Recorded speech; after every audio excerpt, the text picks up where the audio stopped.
If you have ADHD, you know the feeling. Your brain is running a full-speed marathon, but your body is stuck in quicksand.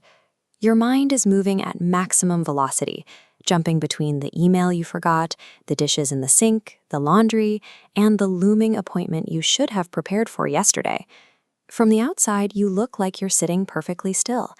People see that immobility and assume they are looking at laziness. Inside, you're experiencing a mental marathon that is rapidly accelerating toward a total shutdown. This is ADHD paralysis. It follows a different set of rules than standard procrastination. You're stuck because your brain is generating a heavy, paralyzing excess of intention.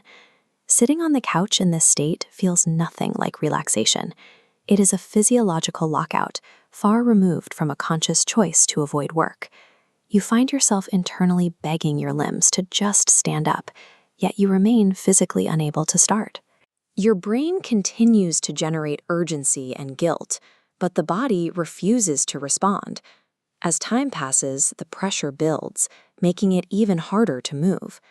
Laziness is a choice for comfort. ADHD paralysis is an agonizing gap between what you mean to do and what you are actually doing. This freeze is a mechanical error in how the brain processes demands. Your executive functions are struggling under the weight of the load. The lockup occurs when the nervous system becomes overwhelmed by the friction of a single task. A typical brain sees a clear path from starting a task to finishing it. In an ADHD brain, the task fractures into disorganized pieces. Fear and time blindness pin them in place. Then, competing priorities flood the system, fighting for limited processing power.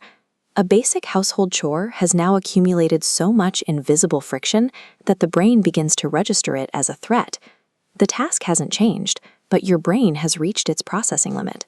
When the brain detects this much internal friction, the threat detection system takes over. It forcefully shifts the nervous system into a defensive freeze mode. Your body is shutting down to protect itself from the weight of the overwhelm. This creates a trap. Your threat response locks down the body while the mind continues to panic over the unfinished work. Productivity advice like just use discipline assumes the problem is a lack of willpower, but applying more pressure and self-criticism adds even more weight to the task. This creates more resistance and deepens the shutdown.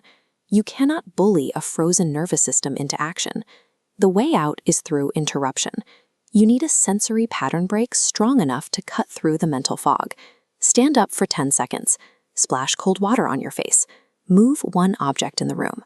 The goal is to physiologically disrupt the freeze. Once the circuit breaks, shrink the demand until the friction disappears. Don't clean the kitchen. Just pick up one shirt. Don't finish the report. Just open the laptop. Abandon the shame of the uncompleted whole. Focus on validating one tiny, isolated win. ADHD paralysis happens when a brain enters survival mode. The way forward starts with the smallest possible movement.